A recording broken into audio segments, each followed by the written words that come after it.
is principle of sonochemistry. The principle of sonochemistry म्हणजे काय नेमकं आणि हे सोनोकेमिस्ट्री कोणी डिटेक्ट केली तर बघा, the chemical effect of the ultrasound was first reported by Richard and Loomis. म्हणजे बघा रिचार्ड आणि लुमिसनी जेव्हा सायंटिस्ट आणि जेव्हा डेव्हलप दिस सोनोकेमिस्ट्री थेअरी, त्या सोनोकेमिस्ट्रीची थेअरी आहे ते रिचार्ड आणि लुमिसनं काय केलेलं आहे, डेव्हलप केलेलं आहे, प्रिपेअर केलेलं आहे इन 1927. म्हणजे 1927 मध्ये ही थेअरी काय केलेली आहे, प्रपोज केलेली आहे. त्याच्यानंतर बघा this basis for the present day generation of ultrasound. म्हणजे हाऊ टू जनरेट अल्ट्रासाउंड, म्हणजे अल्ट्रासाउंड कशा पद्धतीने जनरेट करायचं, अल्ट्रासाउंड जनरेशन म्हणजे अल्ट्रासाउंड कशा पद्धतीनं जनरेट करायचं हे सुद्धा एक थेअरी आहे.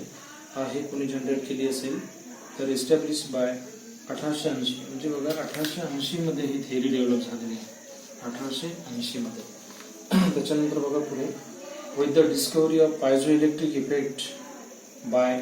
आता बघा याच्यामध्ये अल्ट्रासाउंड मध्ये पायझो इलेक्ट्रिक सुद्धा एक इफेक्ट आहे. पायझो इलेक्ट्रिक इफेक्ट जे आहे हे सुद्धा एक म्हणजे या अल्ट्रासाउंड मध्ये आहे तो कॉन्सेप्ट आणि ते डेव्हलप केलेला आहे. ते was develop by Jacques and Pierre. Jacques and Pierre. म्हणजे बघा दे वॉज अ सायंटिस्ट, म्हणजे हे सायंटिस्ट आहे. या सायंटिस्टनी हे म्हणजे थेअरी काय केलेली आहे, डेव्हलप केलेली आहे. Crystalline material showing this effect are known as piezoelectric material. म्हणजे क्रिस्टलाइन मटेरियलमध्ये जो इफेक्ट होतो नोन ॲज पायझोइलेक्ट्रिक मटेरियल. म्हणजेच बघा एखाद्या समजा बिकरमध्ये आपल्याकडे समजा काही क्रिस्टल्स असतील, अशा प्रकारे क्रिस्टल्स म्हणजे काय, ज्याला साईज हेत आणि व्हॉल्यूम वगैरे असतो त्याला आपण क्रिस्टल म्हणतो. याच्यामध्ये जो काही समजा इफेक्ट होतो अल्ट्रासाउंड असं म्हटलेलं आहे नोन ॲज पायझोइलेक्ट्रिक इफेक्ट. म्हणजे याच्यामध्ये जो काही इफेक्ट होतो म्हणजे याचा कोलायडल इफेक्ट होतो. म्हणजेच हे क्रिस्टल एकमेकांमध्ये काय होते, मिक्सअप होतात किंवा कोलाईड होतात.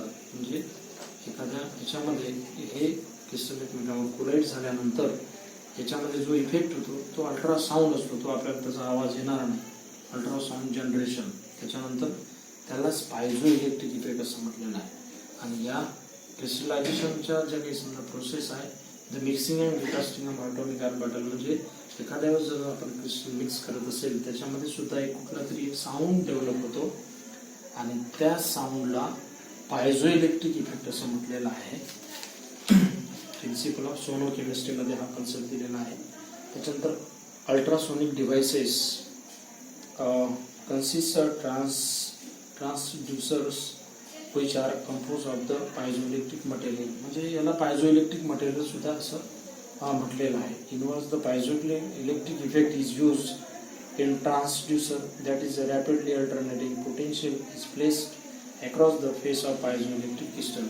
म्हणजे त्याच्यामध्ये जे काही समजा इंट्रॅक्शन होणार आहे त्या इंट्रॅक्शनला पायझोइलेक्ट्रिक इफेक्ट असं म्हटलेलं आहे. And this is develop this theory it was develop bye Richard. Then that name of that particular scientist Jacques and Paris also they developed sonochemistry. त्यांनी सोनोकेमिस्ट्री हा कन्सेप्ट डेव्हलप केलेला आहे. त्याच्यानंतर बघा नंतरचा कन्सेप्ट आहे next concept we have to start. नंतरचा concept असं दिलेला आहे की फॅक्टर अफेक्टिंग कॅव्हिटेशन. बघा आता असा कन्सेप्ट दिलेला आहे की फॅक्टर affecting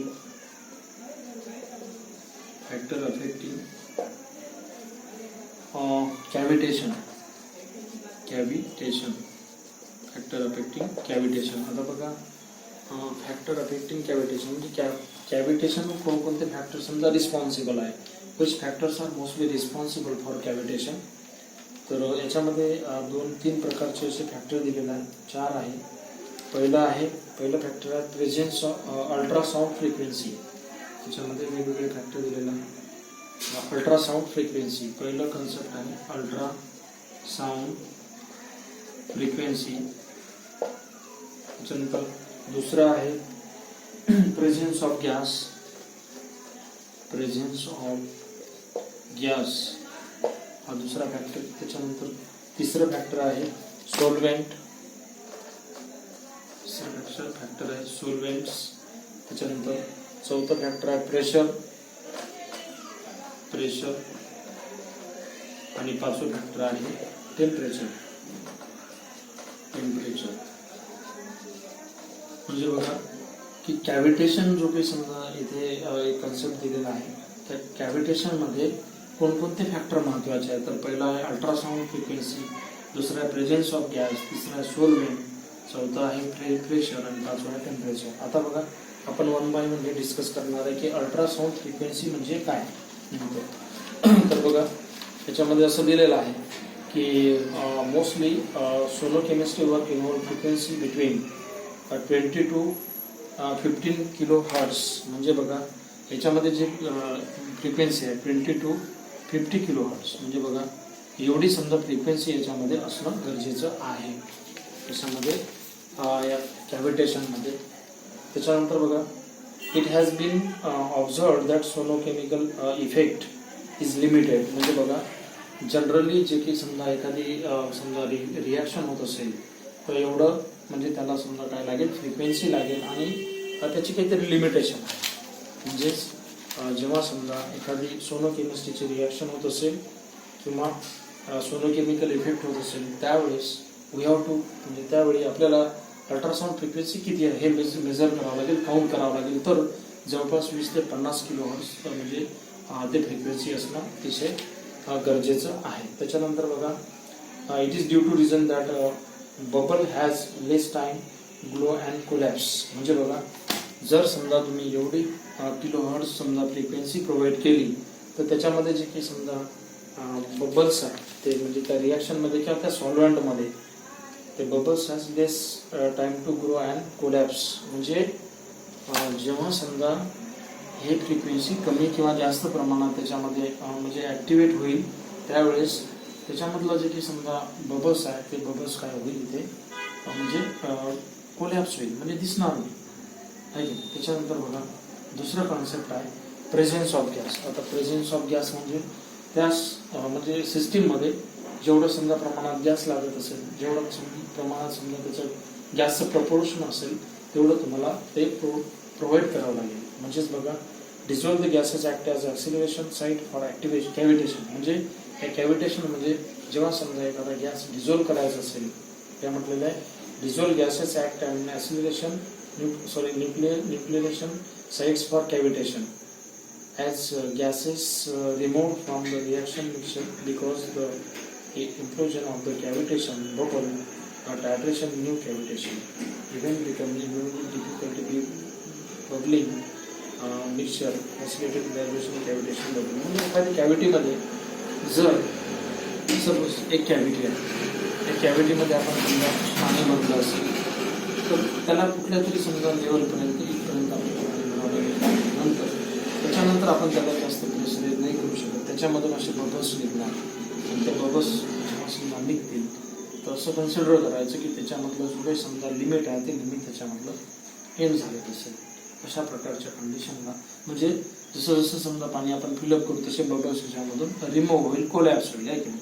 म्हणजेच प्रेझेन्स ऑफ गॅस म्हणजे त्या केमिकल जे इफेक्ट आहे त्याच्यामध्ये आपल्याला फ्रिक्वेन्सी जेवढी आहे तेवढी रिक्वायरमेंट आहे तेवढीच लागेल. प्रेझेन्स ऑफ गॅस म्हणजे आपल्याला त्या बबलच्या माध्यमातून गॅससुद्धा म्हणजे आपल्याला ते काउंट करता येईल किंवा लिमिटमध्ये ते गॅस काय होईल एखादं कंटेन फिलअप्स पूर्ण कम्प्लिटली फिलअप झालं असेल तर त्याच्यामधला बबल अशा पद्धतीनं काय होईल बबलिंग होईल. त्याच्यानंतर सोलवेंट म्हटलेलं आहे. नंतरचा कॉन्सेप्ट आहे सोलवेंट. सोलवेंट म्हणजे काय म्हणतो बघा the selection of the solvent should be made with almost care. म्हणजे याच्यामध्ये जे काही समजा सोलवेंट आहे त्या सोलवेंटची तुम्हाला काळजी घ्यावी लागेल की कुठल्या प्रकारचा समजा स्टँडर्डाइज सोलवेंट तुम्हाला या म्हणजे रिॲक्शनमध्ये किंवा प्रोसिजरमध्ये तुम्हाला युटिलाइज करायचं आहे. त्याच्यानंतर बघा नंतर काय दिलेलं आहे it was use a solvent but sometimes less polar liquid liquid are also use, म्हणजे लेस पोलर, म्हणजे त्याच्यामध्ये जास्त पोलॅरिटी नसली तरी चालेल अशा प्रकारचा सोलवंट तुम्हाला इथे युटिलाइज करावं लागेल, इम्प्लिमेंट करावं लागेल. त्याच्यानंतर बघा, नंतरचा कॉन्सेप्ट आहे प्रेशर. म्हणजे it is procedure of ultrasonic effect. म्हणजे अल्ट्रासोनिक जे इफेक्ट आहे त्याच्यामध्ये हे फॅक्टर अतिशय महत्त्वाचे आहे. त्याच्यानंतर प्रेशर दिलेला आहे. For increasing external pressure pH required the application of the greater acoustic pressure. म्हणजे बघा, कोणत्याही समजा एखाद्या प्रोसिजरमध्ये लिमिटेड समजा प्रेशर आपल्याला म्हणजे अप्लाय करावं लागेल. जर जास्त प्रेशर दिलं तर ते सोलवंट कुठेतरी समजा लीक होऊ शकते किंवा त्याच्यामधला जो काही समजा सोलवंट आहे तो रिमूव्ह होऊ शकते, डिपार्ट होऊ शकते. त्यासाठी लिमिटेड प्रेशर त्याला आपण प्रोव्हाइड करू शकतो. त्याच्यानंतर टेम्परेचर बघा, टेम्परेचरसुद्धा आपल्याला स्कॅनिंग प्रोसिजर आहे इफेक्टिंग इन लोअर टेम्परेचर, म्हणजे मिनिमम टेम्परेचर आपल्याला त्या म्हणजे सिस्टीमला प्रोव्हाइड करावं लागेल. That is 5 factors are mostly responsible for factor affecting cavitation. Thank you.